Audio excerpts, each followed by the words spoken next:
Welcome to triple R blog.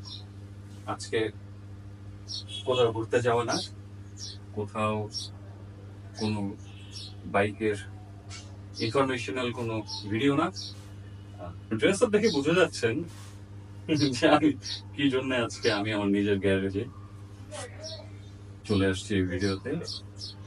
Basically আমি আজকে আমার বাইকের যেহেতু 6,500 কিলো রান করছে, একটা মাস্টার সার্ভিসিং দিতে যাচ্ছি।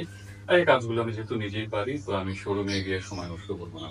মাস্টার সার্ভিসিং এ আপনার কি হয় আমি বলি আপনাকে, আমার অভিজ্ঞতা আমি বলছি। ইঞ্জিন অয়েলটা পাল্টাই দেবে, তারপর আপনি ইঞ্জিন অয়েলের যে ফিল্টারটা আছে সেটা পাল্টাই দেবে, এবং এই কিটগুলো খুলে একটা সুন্দর করে ওয়াশ করবে। যার দরুন ভিতরে যদি কোনো ময়লাও জমে থাকে, বালু বা কাদা, এইগুলো যেন দীর্ঘস্থায়ী না হয়, বডিতে যেন কোনো ক্ষতি না করে, এই জন্যই এগুলো সুন্দর করে খুলে পরিষ্কার করে দেবে, হাওয়াগুলো চেক করে দেবে। চেইন লুজ থাকলে চেইনটা টাইট করে লুপ করে দিতে পারে। এটা লুপ চেইন টাইট করে দেবে, পরিষ্কার করে দেবে, কিন্তু চেইনে লুপ দিবেন কিনা সেটা কাস্টমারের মতামতের উপর ডিপেন্ড করে। তো এইগুলো কাজ যেহেতু আমি নিজেই পারি, তাই আমি কষ্ট করে নিজের সময় নষ্ট করে, নিজের কষ্ট করে, বা সুন্দর তো হচ্ছে ব্যাপারটা, স্লোপটা, যে কষ্ট করে নিজের সময় নষ্ট করে আমি আর শোরুম যাব না, এগুলো আমি নিজেই পারি। তো চলুন শুরু করা যায়। ফার্স্টে যা নিব, এই কি দিব,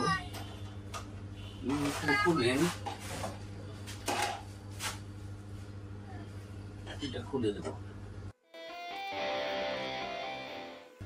এই নাটগুলো খুলে আমি প্রথমে এই বক্সে রাখবো, তারপরে যখন ফুল কাভারটা খুলে ফেলবো, তারপরে আমি একটা একটা করে কাভার ছাড়া নাটগুলো লাগায় রাখবো যাতে নাটগুলো না হারে।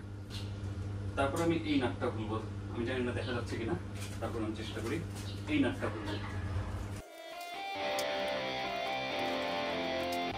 এরপরে এই নাটটা, যখন আপনি এই কাভারটা বলতে যাবেন জিক্সারের, বিশেষ করে আমি জিক্সার ইউজ করি, আমি জিক্সারটাই বলবো, বাকিগুলো আমি জানি না। R15 বা GSXR এর ব্যাপারে আমার জ্ঞান কম। আমি যখন এই কাভারটা খুলবো, তখন আগে এই সাইড কাভারটা খুলতে হবে।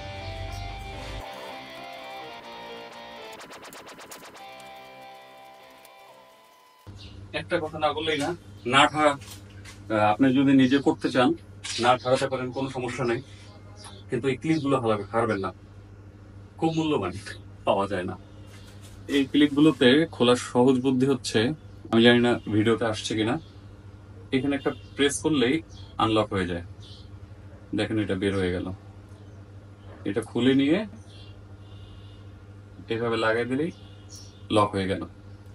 এই লকটা ভাঙে খুব সহজে। ভালো কথা, এটা আমি অনেক ইউটিউবারকে দেখছি, তার কষ্ট করে খোলে, সবকিছুই ডিটেইল বলে, এটা মিস করে ফেলে। এই সাইড পার্টটা আমি অনেক ভিডিওতে দেখছি, বা অনেককে বলতে শুনছি। সার্ভিসিং সেন্টারেও আমি যখন অনেক ইউটিউবারদের সার্ভিসিং সেন্টারের ভিডিওগুলো দেখি, তারা ক্লিপগুলো, লকগুলোর ব্যাপারে বলে না, যেটা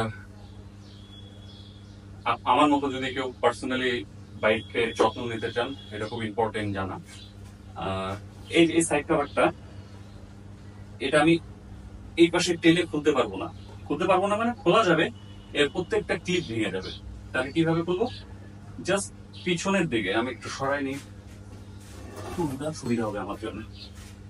এই যে পিছনের দিকে টানলাম, আবার দেখাচ্ছে, এই যে পিছনের দিকে টানলাম, এই বের হয়ে আসলো। এই যে লকগুলো সামনের দিকে দেয়া, এই হুক লক না, যে আপনি জাস্ট এভাবে টান দিবেন খুলে যাবে, এর সামনের দিকে, যার ধরুন আপনি যখন এভাবে টানবেন এই লকগুলো ভেঙে যাবে। আর এখানে খুব ছোট ছোট লক আছে, দাঁতগুলো এগুলো সব ভেঙে যাবে। তাই যখন আমরা খুলবো, আমি আবার দেখাই দিচ্ছি, এভাবে পিছনে টেনে বের হয়ে আসবে ইজিলি। এরপরে আমি সাইড কভারটা খুলবো, মূল ক্যাসিং যেটা, এখানে দুটো দাঁত আছে। আমি যে সাইড কভারের দাঁত বললাম যে সামনের দিকে লক, এরকম। তো প্রথমে আমাদেরকে করতে হবে এদিকে খুলে নিতে হবে, নাট খোলার পরে এদিকেটা এমনি খুলে যাবে। এখন আমি আর এটাকে এইভাবে টানবো না, এই দাঁতগুলো ভেঙে যাবে, ওই পিছনের দিকে টানবো, সেম থেরাপি খুলে গেল আলহামদুলিল্লাহ। এই ঘাট দুটো সামনের দিকে দেওয়া, আর এটা কানেক্ট ছিল করা, যে যে কালারের সাথে কানেক্ট থাকবে সেটা খুলে দেবেন, খুলে যাবে। এটা ফ্রন্ট সাইডটা, নিচের আন্ডারবেলি। এই নোংরাটা দেখছেন, এই নোংরাটা পানি বাইর দিয়ে ধুলে, হাই ওয়াশার প্রেসার পাম্প দিয়ে ধুলে যাবে, কিন্তু এই ময়লাগুলো যায় না, কারণ অধিক বাইর থেকে দেখা যায় না।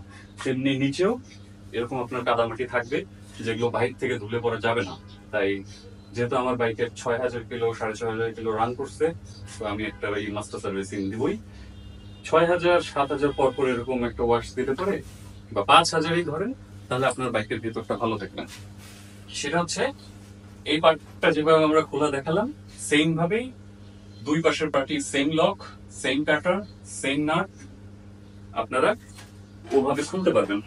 তাই আমি আর রিপিট করিনি, আমি ডান পাশের কভারটা আগে খুলেছি, বাম পাশের কভার খোলাটা আপনাদের সাথে আমি শেয়ার করলাম, যাতে একটা দেখালেই হয়। ওই যে বলেছিলাম, যেখানকার নাট সেখানে লাগিয়ে রাখলে পরবর্তীতে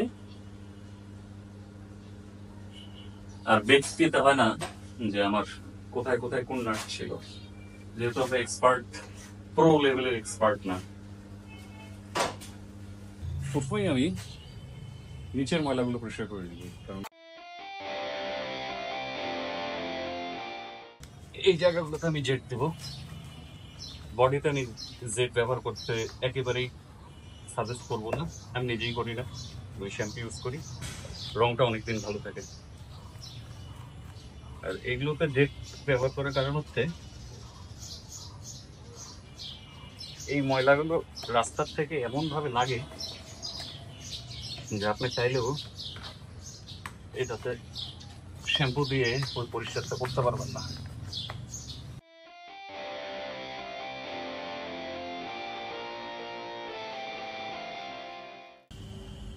এখন আমি একটু সময় দিব, কারণ হচ্ছে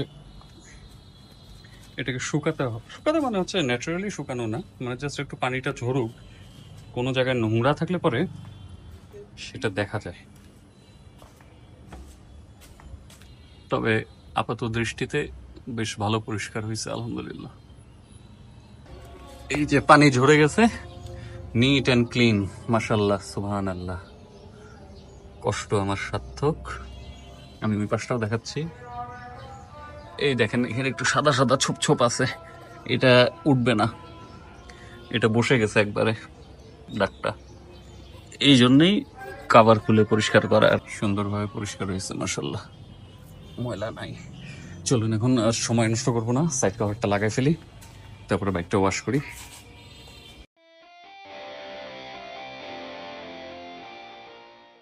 bike wash complete, master servicing complete. এখন আমি যাবো ফ্রেশ হতে। আজকের জন্য আল্লাহ হাফেজ, দেখা হবে এর পরের কোনো ভিডিওতে। ভালো লাগে লাইক কমেন্ট শেয়ার করবেন, জিজ্ঞাসা থাকলে অবশ্যই কমেন্ট করবেন। আল্লাহ হাফেজ।